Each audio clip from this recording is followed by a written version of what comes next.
এক লোক নাসার অফিসে যাচ্ছিলেন। তিনি পথে দেখলেন একজন লোক ঝাড়ু দিচ্ছে। তো তিনি চিনতে না পারে লোকটাকে বললেন যে আপনি এখানে কি করেন। তো লোকটা উত্তরে বলল যে আমি মহাশূন্যে মহাকাশযান পাঠাই। তো লোকটা চিন্তা করলো যে আপনি এখানে ঝাড়ু দিয়ে কিভাবে রকেট পাঠান। তো লোকটা বলল যে আমি যদি আমার কাজ ঠিক মতো না করি, আমি যদি ঠিক মতো ঝাড়ু না দেই, একটা ময়লার দানাও যদি রকেটে যায় তাহলে রকেটটা ধ্বংস হয়ে যেতে পারে এবং মহাশূন্যে মহাকাশযান পাঠানোর যে এত বড় কর্মযজ্ঞ, এই পুরোটাই বিফলে যেতে পারে।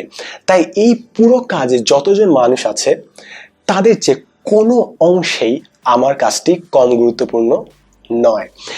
এই কাহিনীটা হয়তো বা আপনার জানতেন, আমিও অনেকদিন থেকে জানতাম, এবং আজকে যখন MIS ক্লাস করছিলাম তখন ক্লাসের টিচার এই গল্পটা কথা বললেন। এবং এরকম আরেকটা কাহিনী আছে যে একটা রাস্তা দিয়ে একজন মানুষ হেঁটে যাচ্ছিলেন এবং সেখানে অনেকজন কর্মী মিলে একটা বাসা তৈরি করছিল। তো লোকটা যে একজন মানুষকে বললেন যে আপনি এখানে কি করছেন। তো লোকটা বলল দেখেন তো ভাই, আমি তো এখানে বাসা বানাচ্ছি, কি করেন যান। আরেকজনকে যে সামনে জিজ্ঞেস করলো যে আপনি এখানে কি করছেন। ওই লোকটি বলল যে আমি এখানে একটি সুন্দর বাসা বানাচ্ছি। আমরা আমাদের জীবনে অনেকটা অংশ কাজ করে কাটিয়ে দিব, কিন্তু আমরা কি উদ্দেশ্য নিয়ে কাজ করছি সেটার উপর নির্ভর করছে যে আমরা কাজটা কি মজা নিয়ে করছি নাকি আক্ষেপের স্বরে কোনো মতে টানা হেঁচড়া করে সম্পাদন করছি।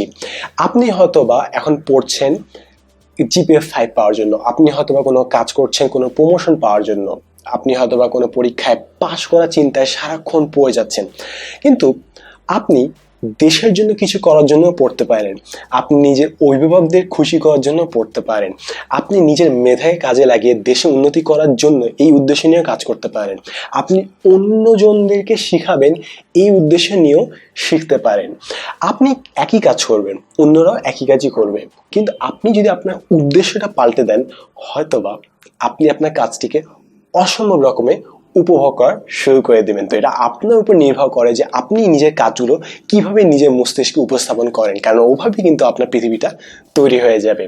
তো আপনাদের কাছে প্রশ্ন রইল, আপনারা যে কাজগুলো করছেন সেটা কি উদ্দেশ্যে করছেন এবং আপনার পৃথিবীটা কিভাবে দেখেন, ইতিবাচক হিসেবে দেখেন নাকি নেতিবাচক হিসেবে দেখেন, সিদ্ধান্ত কিন্তু আপনার। আমি জাস্ট জানতে চাই আপনারা কিভাবে দেখেন। ভালো থাকবেন, and as always, thanks for watching.